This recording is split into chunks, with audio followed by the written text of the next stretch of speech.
Hello! Today we're going to talk about something that, well, touches every single one of us at some point: grief. This explainer is for anyone who has felt that heavy weight of loss, is right in the middle of it now, or maybe wants to understand how to better support someone who is. So let's get into it. We're starting with this quote because it just hits the nail on the head. If your experience with loss has felt messy, chaotic, confusing, like it's so much more than just being sad, then you're not alone. And that complexity, that's exactly what we're going to unpack together. All right, so in our first section, we're diving into what grieving really feels like. It's so often misunderstood. And I think just getting clear on what it can be is a huge first step in figuring out how to navigate it.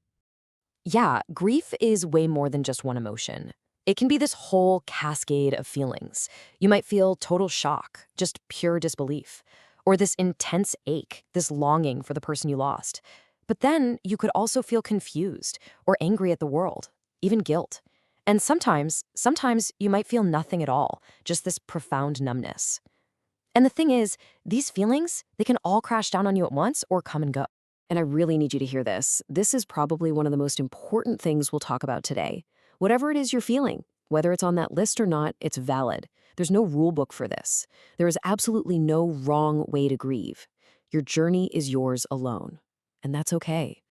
We often hear people talk about the path of healing, but that can be a little misleading, can't it? It's really not a straight line from point A to point B. It's much more like waves in the ocean. Some days are calm, and you feel like you can function, you can breathe, and other days the waves are huge, and it's all you can do to keep your head above water. Having a hard day doesn't mean you've lost all your progress. It's just part of the tide. Okay, let's move into our next section.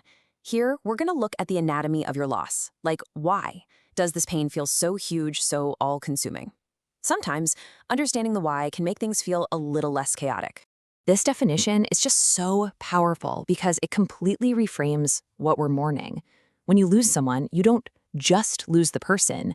You lose the life you had with them. You lose the little daily routines, the inside jokes, all the future plans you made together.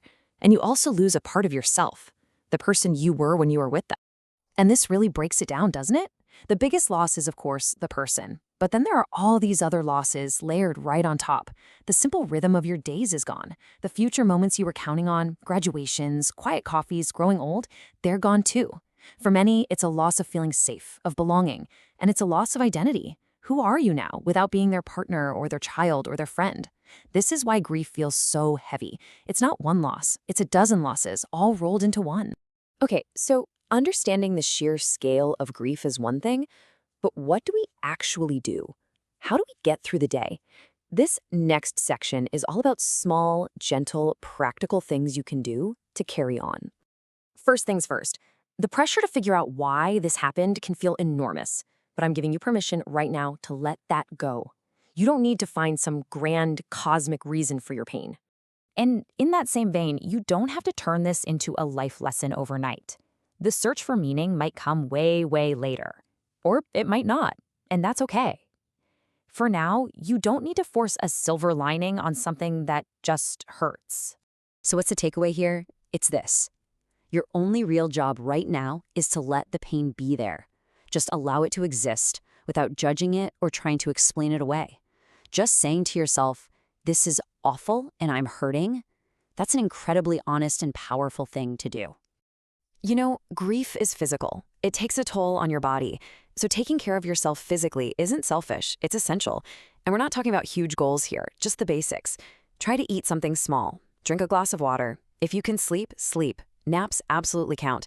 And try to step outside, even if it's just for 5 minutes. These little things can be anchors in the storm.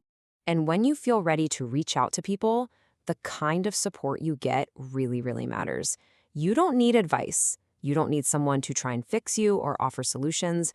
What you need is presence. Someone who can just sit with you, who can listen without jumping in, and who isn't afraid of your tears. So what about the long run? What happens as the months and years go by? In this section, we're going to explore how we can carry our love for someone forward, long after they're gone. Let's just get this straight right now. Healing is not about forgetting. Moving forward is not the same as moving on. It's not about erasing that person from your heart. Actually, finding ways to keep a healthy connection with them is a really important part of the whole process.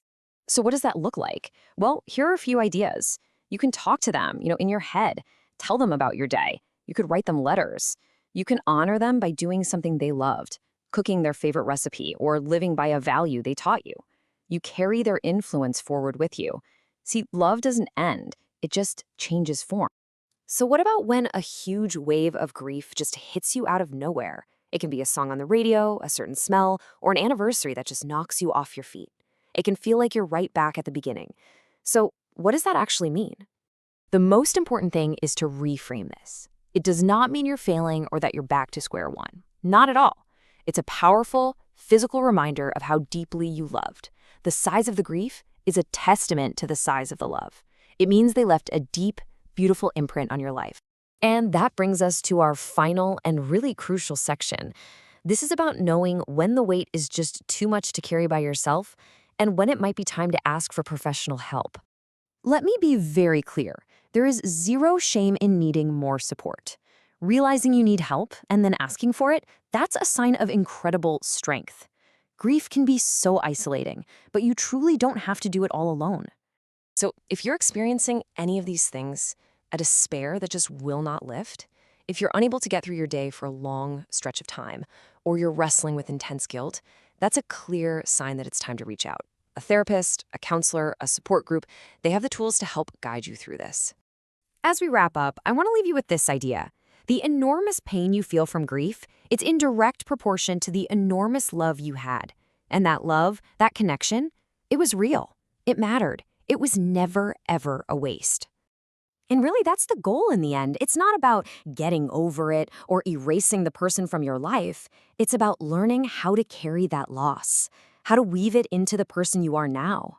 It becomes part of your story, a testament to a love that was real and powerful. Thank you for being here. Please be gentle with yourself.